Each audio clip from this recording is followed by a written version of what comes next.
Kembali disergap, pemirsa, kebakaran terjadi di Pondok Pesantren Mutiara Ilmu di Asahan, Sumatera Utara. Api pertama kali terlihat dari kamar santri dan merambat ke kamar lainnya.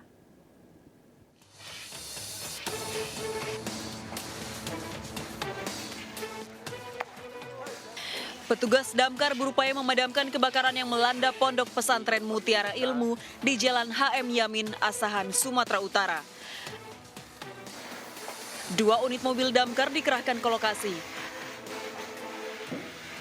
Api pertama muncul dari sebuah kamar santri dan merambat ke kamar lainnya. Itu ruang apa yang terbakar itu? Yang terbakar di bagian kamar santri. Kamar santri. Itu ada korban jiwa nggak? Tidak ada korban jiwa.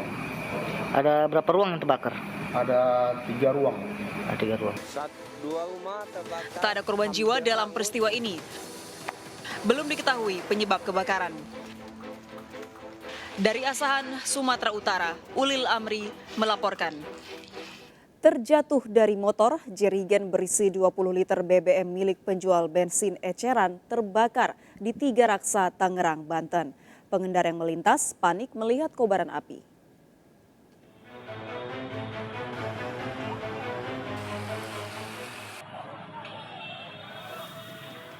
Sejumlah pengendara panik saat sebuah dirigen berisi BBM terbakar di kawasan Tiga Raksa, Kabupaten Tangerang, Banten.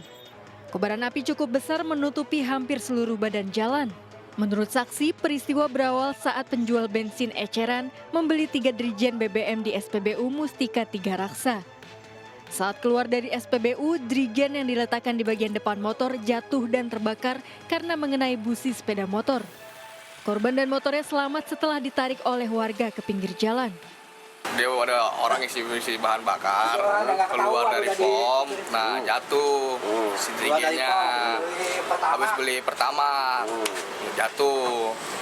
Nah memang dia beli 3 dirigen, 1 di depan, 2 di belakang, pakai pelonjong.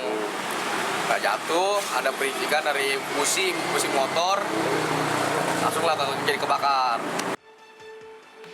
Kebakaran ini dalam penyelidikan unit Reskrim Polsek Tiga Raksa.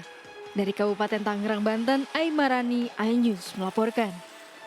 Pemirsa, akibat berebut handphone dengan kakaknya, seorang balita tewas terjatuh dari lantai 11 Rusun Pinus Cakung, Jakarta Timur. Korban diduga panik keluar dari jendela karena pintu kamar rusak.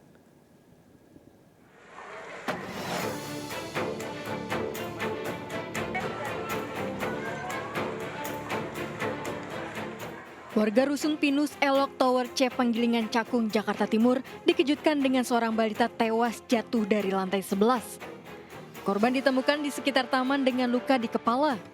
Peristiwa berawal saat korban bersama kakaknya berebut handphone.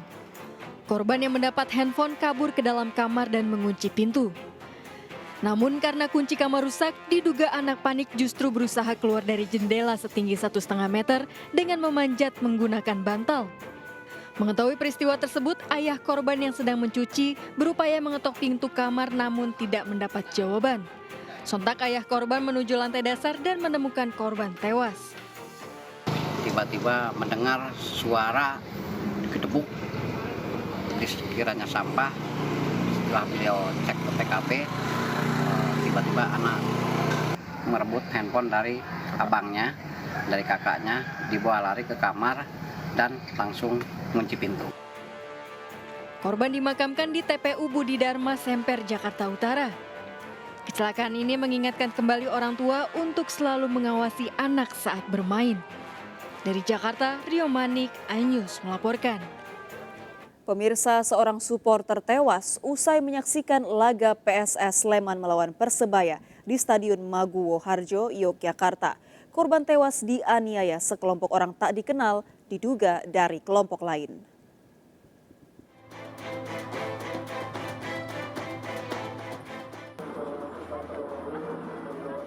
Seorang supporter tewas usai menyaksikan pertandingan PSS Sleman kontra Persebaya di Stadion Maguwo Harjo, Yogyakarta. Korban Aditya Eka Putran 18 tahun menjadi korban penganiayaan di dekat perlintasan kereta di kawasan Mejing, Gamping, Sleman. Saat kejadian, korban bersama 3 temannya dalam perjalanan pulang. tiba-tiba korban dikeroyok dengan senjata tajam. Korban tewas saat perjalanan ke rumah sakit, sementara 3 temannya terluka. Jenazah dimakamkan di TPU Modinan, Gamping, Sleman. Ada 4, 1 meninggal dunia, yang 3 itu luka-luka. Gitu. Luka-lukanya itu yang 3 itu ada yang senjata tajam, ada yang benda tumpul. Mereka kan pulang dari stadion mau menuju ke rumahnya masing-masing sebenarnya. 4-4-nya ini supporter dari BCS? Supporter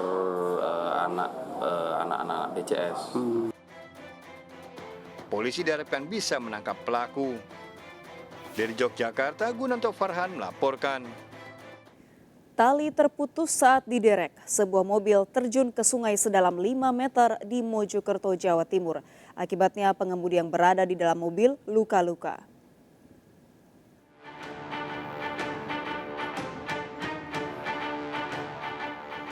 Minibus ini terjun ke dalam Sungai Miji, Desa Kalipuro, Mojokerto, Jawa Timur. Kondisi minibus ringsek usai terjatuh di kedalaman 5 meter. Sebelumnya minibus yang dikemudikan Widya Sasongko, 45 tahun, bersama anak dan istrinya ini mogok di lokasi. Ketika minibus diderek, tali yang digunakan untuk menarik minibus terlepas hingga minibus oleng dan terjun ke sungai. Sang pengemudi yang berada di dalam minibus terluka ringan, sedangkan sang istri dan anak yang berada di mobil lain selamat. Tali yang menghubung ke mobil itu mungkin kurang rapat atau gimana? Putus. Ya, terus ketika belok, talinya itu lepas. Kemungkinan sopir hilang kendali.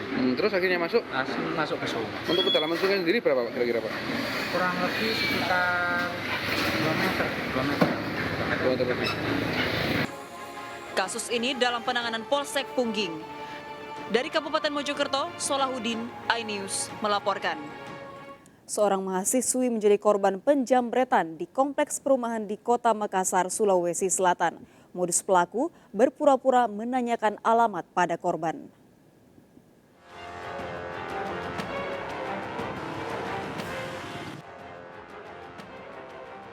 Aksi penjamretan handphone yang dialami mahasiswi ini terekam CCTV di kompleks perumahan Maizonet, Makassar, Sulawesi Selatan.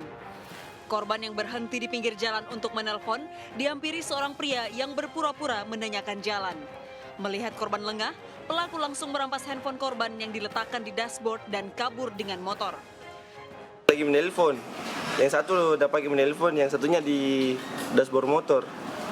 Yang di dashboard motor yang diambil. Oh, diambil mau. Itu yang kita lihat, dia lagi pura-pura bertanya si pelaku atau bagaimana ini? Kayaknya dia pura-pura bertanya karena dari CCTV itu cewek kayak menunjuk. Berbekal rekaman CCTV, korban melaporkan kasus ini ke Polsek Panakukang. Dari Makassar, Sulawesi Selatan, Yoel Yusfin, iNews melaporkan. Pemirsa, Verdi Sambo dan istri serta 3 tersangka lain hari ini akan dihadirkan dalam rekonstruksi pembunuhan Brigadir Yosua.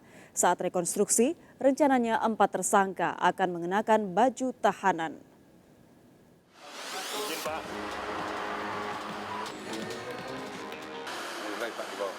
Inspektur Pengawas Polri Komjen Pol Agung Budi Marioto mendatangi kantor Komnas HAM di kawasan Menteng, Jakarta Pusat. Kedatangan utusan Kapolri ini mengundang Komnas HAM menghadiri rekonstruksi pembunuhan Brigadir Yosua di rumah dinas Verdi Sambo di kawasan Duren 3, Jakarta Selatan. Keikutsertaan Komnas HAM dalam rekonstruksi sebagai bentuk transparansi Polri dalam penanganan kasus tersebut. Hadir pada saat rekonstruksi di TKP, itu aja 2 inti itu. Hari Kamis yang datang siapa aja Pak? Siapa aja Pak yang datang? Ya tim sus. Tim sus dengan ketua. Laporan tadi dari siapa ya Pak? Sebagai justice kolaborator, Baradae dipastikan akan mendapatkan pengawalan dari Lembaga Perlindungan Saksi dan Korban pada rekonstruksi ini. Pada rekonstruksi yang menghadirkan 5 tersangka, keluarga Brigadir J berharap akan terungkap peristiwa sesungguhnya di rumah mantan Kadif Propam tersebut. Pihak keluarga juga sudah berkoordinasi dengan pengacara untuk hadir di rekonstruksi ini. Apa yang akan terjadi? Saya rasa mereka-mereka itu yang terlibat di dalam pembunuhan almarhum Yosua ini pasti ya mengutarakan yang sesuai dengan keterangan dia ataupun BAP dia yang di kepolisian. Meski menurut rencana 5 tersangka akan dihadirkan pada rekonstruksi pembunuhan Brigadir J, namun hanya 4 yang menggunakan seragam tahanan. Para pelaku terancam hukuman mati atau seumur hidup. Tim Liputan melaporkan. Komnas HAM mendesak penyidik Tim Sus Bareskrim Polri untuk menemukan bukti baru pelaku penembakan dalam pembunuhan berencana Brigadir Yosua Huta Barat. Menurut Ketua Komnas HAM Ahmad Taufan Damanik, pelaku penembakan Brigadir Yosua belum bisa dipastikan jumlahnya dan siapa saja. Tim Sus Bareskrim Polri seharusnya bisa mendapatkan keterangan saksi para pelaku penembakan guna mengungkap fakta yang terjadi. Ahmad Taufan menegaskan masalah pelecehan seksual yang dilaporkan sejak awal Putri Chandrawati justru tidak sesuai kenyataan. Rekonstruksi yang akan dilakukan hari ini diharapkan Tim Sus Bareskrim Polri bisa mendapatkan bukti baru lain yang belum terungkap dari para tersangka, termasuk keterangan Ferdi Sambo. Hubungan antara satu peristiwa ya di mana Ferdi Sambo memerintahkan beberapa orang anak buahnya untuk mengeksekusi atau bersama-sama mengeksekusi saudara Joshua. Karena sekarang soal siapa sebetulnya yang menembak kan juga masih ada perbedaan ya. Saudara Ferdi Sambo tidak mengatakan secara terang-terangan bahwa dia melakukan penembakan, tapi Richard mengatakan selain dia juga Ferdi Sambo. Saya kira nanti bukti balistik, senjata dan macam-macam akan bisa membuktikan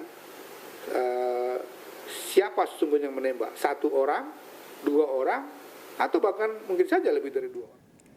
Bayi dalam kondisi hidup ditemukan di atap rumah warga di permukiman elit di Mulyorejo, Surabaya. Siapakah pelaku pembuangan bayi ini? Ikuti informasi lengkapnya sesaat lagi. Sergap segera kembali.